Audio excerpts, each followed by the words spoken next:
Copyright disclaimer under Section 107 of the Copyright Act 1976.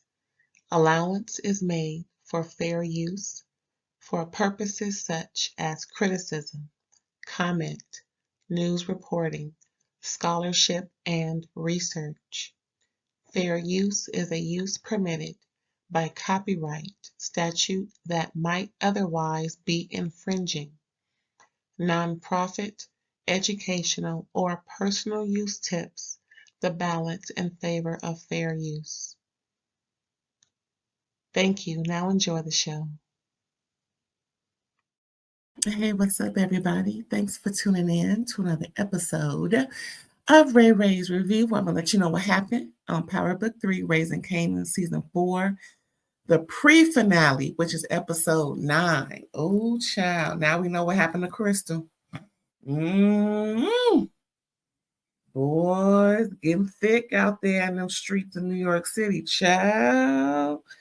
Ooh, did y'all watch it? Child, let me tell you what happened. Okay, so remember how we left off? Crystal was getting taken off the bus by them 2 crooked cops, getting paid by Snaps and Pops, who messed with Famous and got him murked up down to the streets of New York City, all in between mattresses and carrying on, tortured and whatnot. Child, now we know who took Crystal. So it starts off right where Crystal is tied up to the bed in her drawers, looking like she was beat up, hopefully nothing else, but we never know. Looking real scared and hair all over her head. Like I said, just looking distraught. So here we see a shadow coming in the room. And she, real timid in the corner, all tensed up and curled up in a fetal position, still chained up. And it snaps. Come on, girl, let me get you out of here. Oh, my word. Oh, no, look at you. Fixing her peanut butter and jelly sandwich. I know you're hungry. You've been drugged up these last couple of days. Just, all distraught. I just figure maybe if us bad bitches talk, maybe, if you tell me something, I can tell them and they'll let you out of here. Girl. So apparently the whole point is they're trying to figure out what she know, what Kanan know about what happened to his friend. So they're trying to get some type of, intel. And she gives him a little something. She's like, I don't know nothing. I keep telling these people I don't know nothing. I don't know what they're talking about. Then she slips up and says, well, it's always that well, ain't it? She slips up and tells them how Kanan think his mama did it.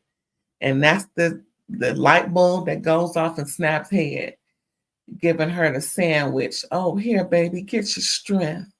So while Crystal is eating the food, talking about she want to go home, she can't wait to go home, then she get popped in the head, brain matter all over the place. So Crystal gone. May she rest.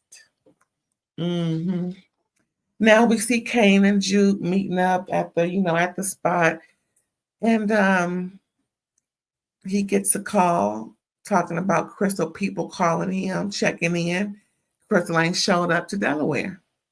Then Rock shows up. He mad because he was set up. He don't want to be around his mama, but Juke's like, that's your mom. You're going to sit here and talk to her. Kanan going off, talking about everybody who mixed up with you get messed with. That's probably why we can't find Crystal. And she tells him that she came by, okay, a couple of days prior.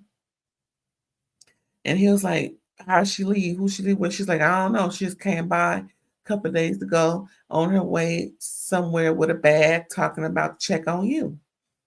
Mm-hmm. So Kanan pretty much tell Rock, did she have something to do with Famous being missing, being dead, just like she has something to do with D Wiz? And she's like, no, I love Famous. I can't believe you would think that of me. Child, well, he do. He do, Rock. He do.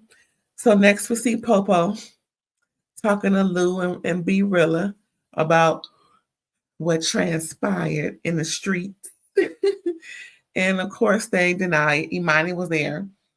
And he let them know, no, he left, by 11, or he showed up at her place by 11, something about 11 o'clock.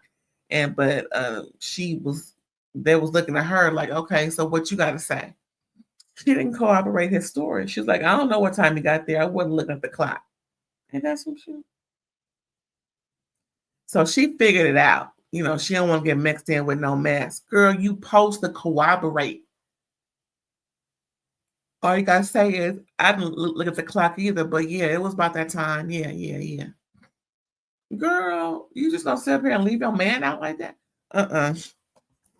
She ain't no real one, Lou. She ain't no real one. That's not how you do her, heifer. That ain't what you do.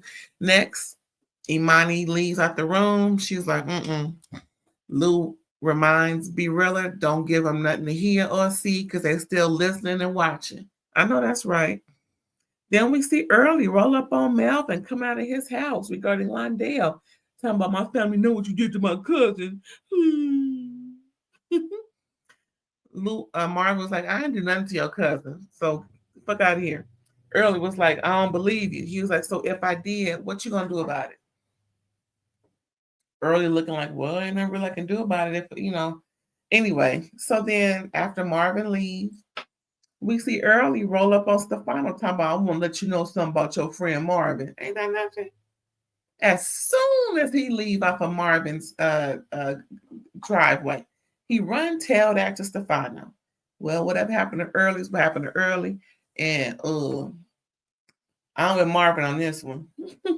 You and your cousin got loose lips. Loose lips, sink ships. Next we see Kanan. He getting ran up on.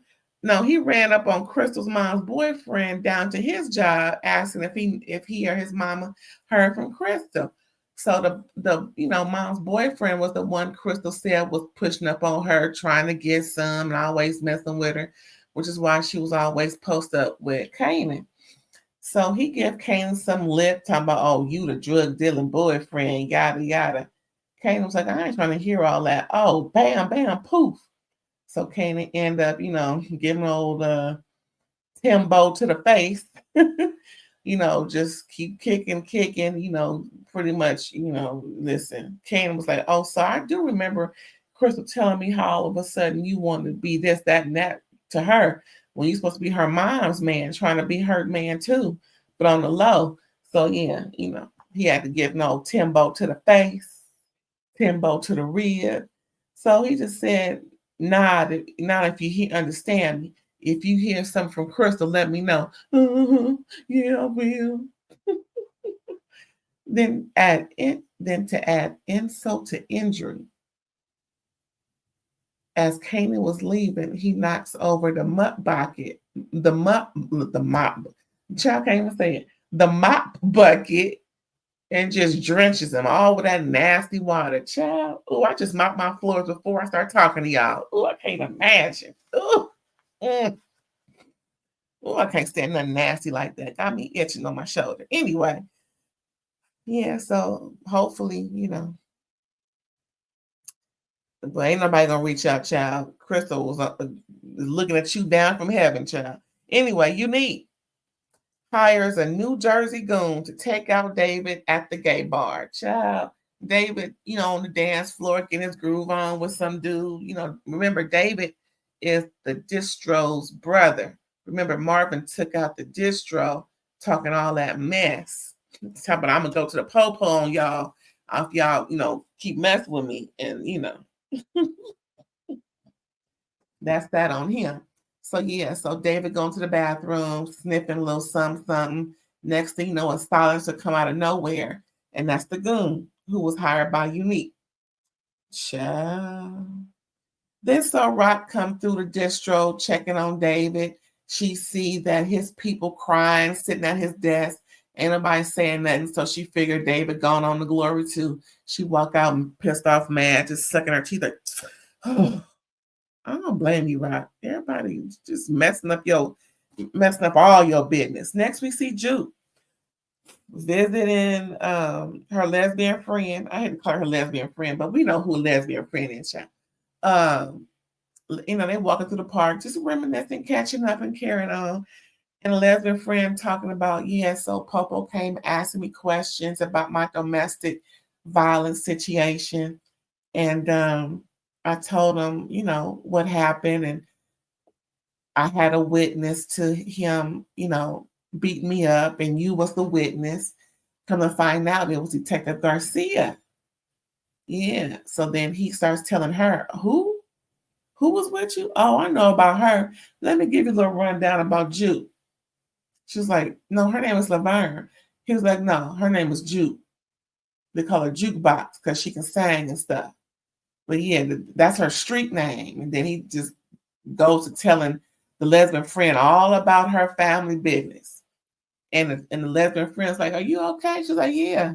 What else he say? That was it, She was like, well, anyway, enough about him. Tell me more about your new boo. Because the lesbian friend got new lesbian going on now. She can live her life.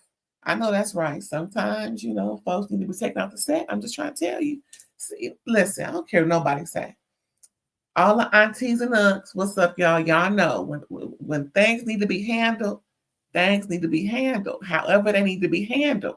And when you doing something as egregious and demonstrative and just criminal-like, not criminal-like, but criminal like that, doing it because you can get away with it. Well, we about to do something else we can get away with.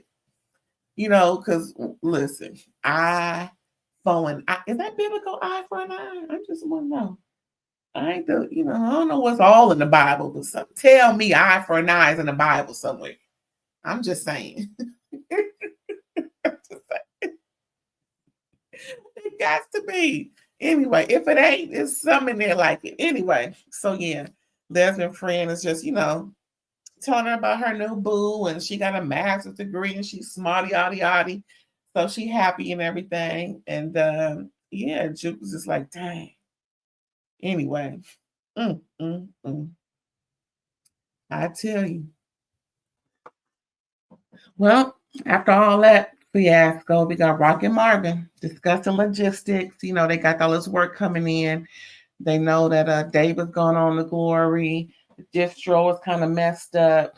So he suggests that they talk to Steffano about using some of his trucks to get the work out there. She's like, yeah, I might, but she's sick and tired of it always depending on, I ain't gonna say what she said. She said a racial slur. We don't do racial slurs over here. So she's like, she cool with them Italians. Yeah, anyway, so she's like, listen, so is that situation handled? Is it you handled or me handled? The stuff with Londell and Early. And he was like, it's handled. The Lord handled it. Child. Anyway, so Imani rolls up on Lou. Again, folks getting rolled up on it. Again, it's a roll-up episode. So Imani rolls up on Lou down to the bar while he's talking with his business partner about life. And she breaks up with him. He's looking like, I don't give a fuck. He was like, pretty much, she don't want to get mixed up in none of his mess. She believes he has something to do with the murders that the Popo was talking to him and be real about. And she was like, you got to my house an hour after that. And he's like, listen, I don't know what time I got there. Are you trying to say something? In my opinion, he didn't give a doggone if she broke up with him. He was just, comfortable, like a warm hole to come in. I mean, pretty much. I mean, she was the one who pushed up on him, insinuating that they should be a couple. So it ain't like he was pursuing her. She pursued him to the fullest. So, she got her face cracked pretty much. Lou don't want no woman that ain't going to be down with him. It would have been nothing for her to say, yep, he's right. That's about the time he came over. Show was anything, but I don't know what time he got there. Bitch, is you with Popo? You should have been over there with them talking anyway.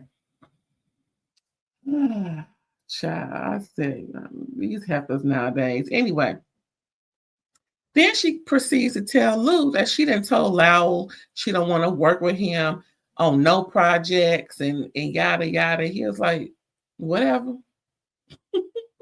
Then she gets up and walks out. So then Lou meets up with Lowell. They talking about things. Lowell questioning him about why is he mindly quitting and carrying on, and this got something to do with them trying to rob my house. He was like, listen, I don't know nothing about that. Told you wasn't me. I don't know shit about it. And it is what it is. So pretty much Lowell is questioning Lou. Lou don't like to be questioned. Pretty much he quit. Lou quit.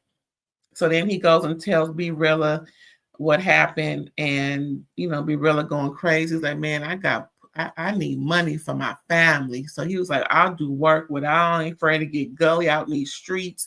Just keep me in mind. So they pretty much shake hands and part ways. Oh, bye, BOOKIII. Anyway, so Kanan, he's still frantic, child. He frantic all about Crystal. And he at the house, and then he said, F it. So then he goes and pays a visit to Eunique. Rolls up on Eunique. Eunique is respecting his presence, and they have a conversation. And Eunique was like, I know you put my brother down. He was like, yeah, and I do it again. He need to be checked, so I checked him. Eunique trying to recruit Kanan, to go against Kanan's mom, Rock. And he was like, man, I ain't with all that. I ain't with her. I ain't with you. I'm just trying to find my girl. He was like, but the one thing that slipped up with Eunique, what I noticed when Eunique was trying to convince Kanan about all his people, getting put down and he need to band and join forces with him to get stronger, he mentions OC. And Kanan was like, what you know about OC? He was like, man, everybody knows all your people's getting put down in these streets. I hope Kanan recognizes that. Because that was a clue for Kanan. Yeah, I hope Kanan recognized that. Ooh, episode 10 gonna be good. Anyway, so what's his name? Kanan walks away unscathed. He was like, just make sure if you hear about my girl, let me know. That's all I'm caring about is where's my girl Crystal. And Eunice was like, no doubt, no doubt. So Kanan walks out. Guess who's watching from across the street? His mama, Rock. Yeah, I just wonder why ain't nobody on these streets outside the place noticing a Rock be over there all the time. Spying on Eunique. Like, ain't nobody knows her. She the only one rolling around with a Land Rover, child. Anyway. Yeah, Rock is following Eunique, child. But Eunique tells his people he respects Kanan, even for letting him know he put his brother down in his face and he do it again. So, it's all good. It's all good, I guess. Next, Juke, an old band member, the homegirl that they was kind of messing around with, they meet up having cheesecake. I thought it was Junior's, but it wasn't Junior's, child.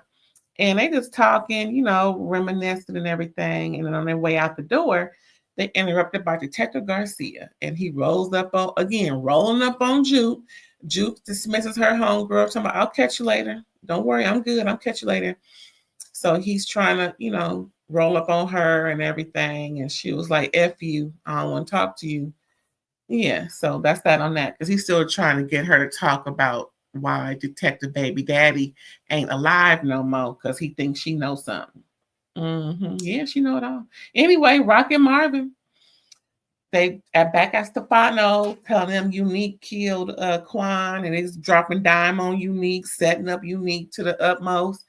And he was like, well, I heard, that was y'all, but if y'all say it is, it is. What? But Steffano is talking real, nonchalant and looking at Marvin. Marvin looked nervous because, of course, Marvin don't know what's, Marvin lived on the edge. And yeah, so Steffano and Rock dismisses Marvin from the conversation. So after Steffano was like, yeah, you can use some of my trucks. It's all good. Then Stefano proceeds to talk to Rock about not trusting Marvin and what Early said earlier in the episode. And she was just trying to convince Stefano that Early is just trying to save his own ass. I don't believe it. And Stefano was like, just like you didn't believe that me and your brother had some side dealings that you didn't know about. Yeah, so we all know how Marvin, been messing up lately, especially taking out the homeboy and replacing them and everything. And then Stefano's boy come up missing. So that's pretty much what all that's about. And Stefano's letting Rock know that she needs to do something about this because it sounds like, they may have to. And she was like, anybody want to get to Marvin got to come to me first. Family first, just like you, family first. So Steffano knows what's up with Rock. So now Rock got some more folks looking at her a little funny style. So they in that conversation. She got her head up like I ain't kidding. Anybody want to get at my brother got to come through me first. I know that's right. So on the way out, Rock is pissed off telling Marvin Stefano knows Early than told him everything, and I'm sick and tired of this shit. Boop, boop, boop, boop, boop, boop.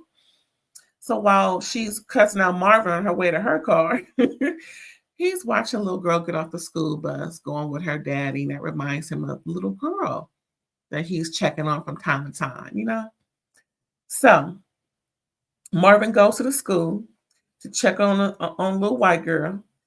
And they was like, she ain't been around last couple of days. Her foster family keep talking about she's sick.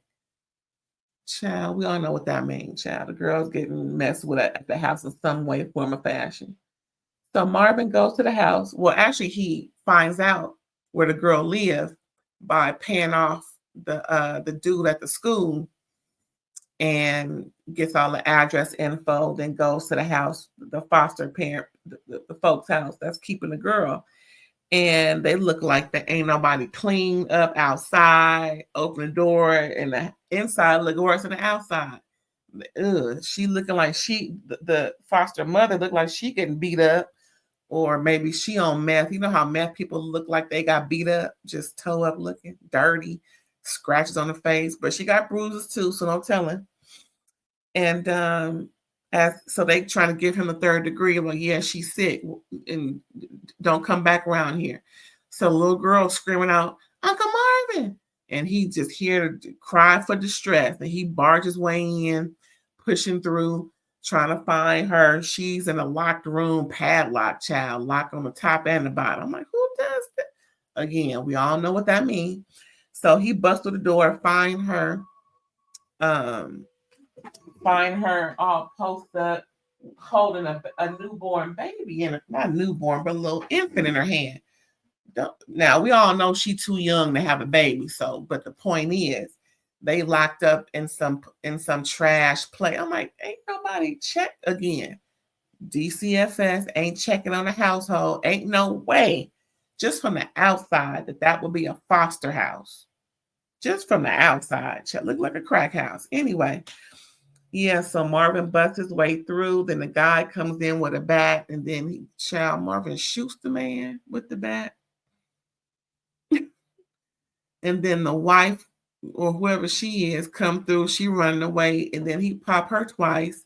And Marvin was like, "Don't tell nobody I was here. I gotta go. Tell him it was some tattooed up white dude coming through who did all this stuff, and I'll be back to check on you. I'm gonna circle back. Just don't worry." And she just looking like, what in the hell? She had a look on her face like of relief at the same time. What in the hell? Baby crying. I think the baby stopped crying once he heard the gunshot. I'm like, Marvin, oh my God. Anyway. Kanan with Juke again. He had his apartment. He frantic, calling 35, 50, 11 hospitals, trying to figure out what's going on. He don't know nothing. He just don't know what's going on. And Juke was like, don't worry about it, but I may have somebody I can talk to, thinking it's Detective Garcia, sure enough he is, that she can go to for help. And Kanan was like, any help will do. And I think I'm going to go over the snaps and pops and see what they got for me. So Juke goes to Detective Garcia. By this time it's nightfall, and he comes back letting her know, is this who your friend? Is this who you're looking for? They found her somewhere in the stairwell, all dead and rigor mortis like. And she confirms it. So we all, it's confirmed. Crystal gone, child. Crystal gone. Yeah, we all knew that the first episode. I mean, the first 5 minutes of the episode. And Snaps and Pops gets a visit from Kanan, like I said, and they like, no, we ain't got no info on your girl, but we do want to talk to you because we got some info about your friend Famous.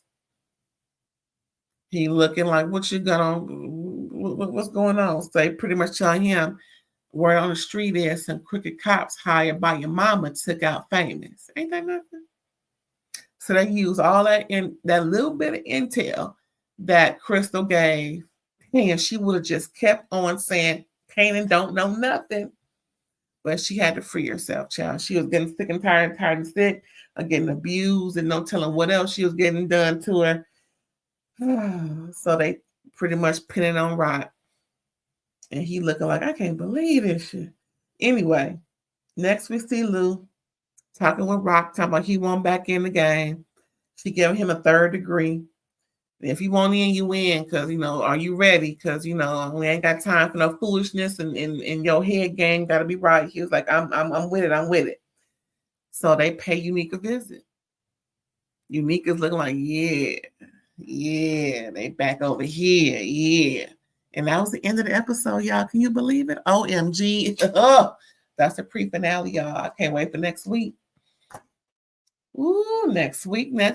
Oh my goodness. What is going to, is it going to be more than an hour? I don't know, child, but I can't wait. That was it, y'all. That was Power Book 3, Raising Kanan, Season 4, Episode 9. The pre-finale. We're going to find out it. We're going to find all of it out on Episode 10. I can't wait. Thanks for tuning in. I appreciate you. Don't forget to like, comment, subscribe, and share. I'll catch you next time. Bye, y'all.